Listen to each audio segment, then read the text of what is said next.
Magandang buhay, mabuting tao. Ako muli ang inyong guro na si Ginoong Ahmad o mas kilala bilang Sir Ahmad Mars.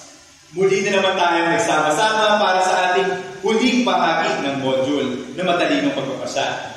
Sa ating mga nakaraang linggong gawain, iba-iba ang mga kwento at mga sitwasyon ng ating napagdaanan upang mabigyan kalutasan ang kanilang mga suliranin. Ngayong araw, katuwang ang mga kaguruan sa grade 7 ay ibinabahagi namin sa inyo ang mga panibagong sitwasyon na susubok sa ating kakayahang magdesisyon at kung paano ito mabisang magagamit.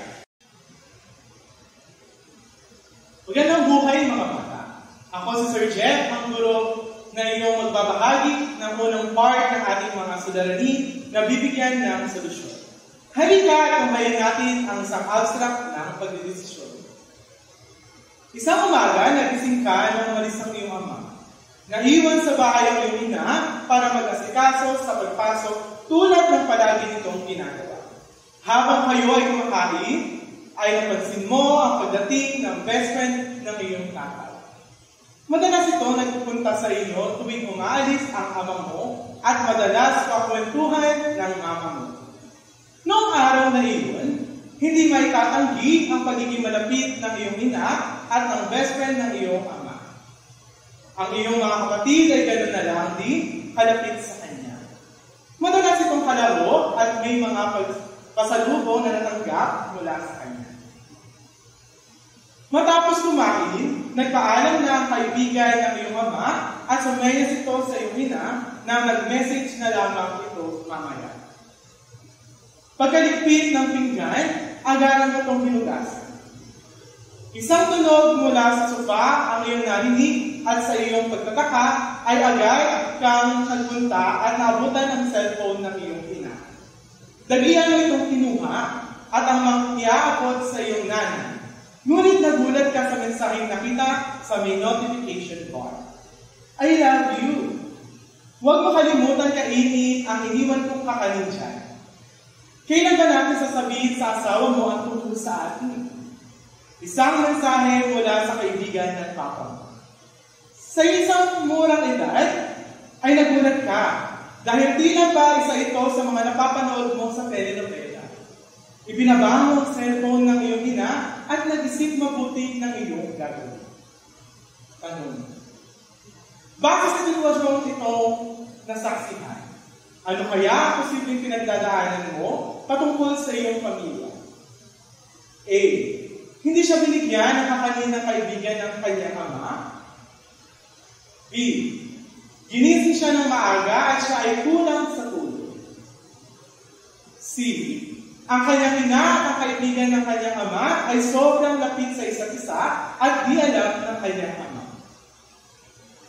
Ikalawang tanong. Sa tingin mo, dapat mong sabihin mo itong iyong ama kung meron kang alinlangan na masisira ang iyong pagkakaibigan? Bakit? Paano mo ito sasabihin? Ikatlo, kung ikaw ay susulat sa kaibigan ng iyong ama, ano ang mga lalaman nito? Magandang buhay mga bata. Ako si Ma'am Almarie, ang iyong guro na magbabahagi ng ikalawang part ng ating mga suliranin na bibigyan ng solusyon. Halika at tunghayan natin ang isang abstract ng pagdedesisyon. Nabanggit mo sa iyong kaibigan na matagal mo nang gusto na makarating sa Enchanted Kingdom. Dahil mula pa nung ikaw ay bata, hindi ka pa nakakarating dito. Ikaw ay pinayagan ng iyong ina dahil isang linggo silang nagpaalam ng mas maaga na isasama ka. Sa iyong pagkatuwa, lahat ng utos ng iyong pamilya ay iyong sinunod at nagsipag ka kapalit ng mga kaunting barya na inaabot nila para makadagdag sa iyong baon. Sa iyong pagsisikap, palagian mong inaayos ang mga gamit ng iyong ama. Pinupunasan mo ang mga ito at di sinasadya na buksan mo ang switch ng kanyang grinder kahit di nakasaksak.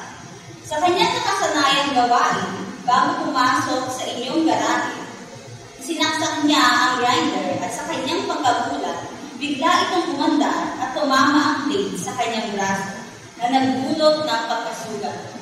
Nagsumigaw ang iyong tatay sakit at agad itong dinala sa ospital para matahi ang kanyang braso. May pasok ang iyong ina at di maaasikaso ng bahay ang iyong ama dahil sa sugat na natamo. Dumating na ang araw ng iyong pag-alis at nagdadalawang isip ka kung tutuloy ka pa ba sa kabila ng sitwasyon ng inyong ama. Sinabihan ka niyang huwag siyang pansinin at tumuloy, ngunit nababatid mo na mahihirapan siyang asikasuhin ang iyong mga nakababatang mga kapatid. Tanong, base sa sitwasyon na naibahagi, ano ang suliraning iyong pinagdaraanan? Letter A, hindi mo alam kung dapat mo pa ba ituloy ang iyong pagsama sa Enchanted Kingdom. Letter B, nag-aalala ka na baka hindi ka nabati ng iyong mga kaibigan at masayang ang ginastos nila sa ticket. Letter C, sinisisi mo ang iyong sarili sa pangyayari. At letter D, lahat ng nabanggit. Pangalawang tanong, ano ang iyong posibleng desisyon base sa pangyayari? Letter A, tumuloy sa iyong biyahe papuntang Enchanted Kingdom dahil pinayagan ka na naman ang iyong ama. Letter B, magkulong sa iyong kwarto at pagsisihan ang iyong pagkakamali. Letter C, tulungan ang iyong ama sa pag-aalaga ng iyong mga kapatid at umasa sa mabilisan nitong paggaling. O letter D, sumama sa iyong mga kaibigan at maaga na lamang umuwi para maasikaso ang iyong ama. Maraming salamat mga bata. Alam natin na naging napakahaba ng ating pinagdaanan para sa iba't ibang module na ginawa natin sa ESP. Muli, nais ko kayong batiin ng congratulations. Maraming salamat at binabati ko kayo ng magandang buhay, mabuting tao. Ako muli ang inyong guro na si Ginoong Amad o mas kilala bilang Sir Amad Mars.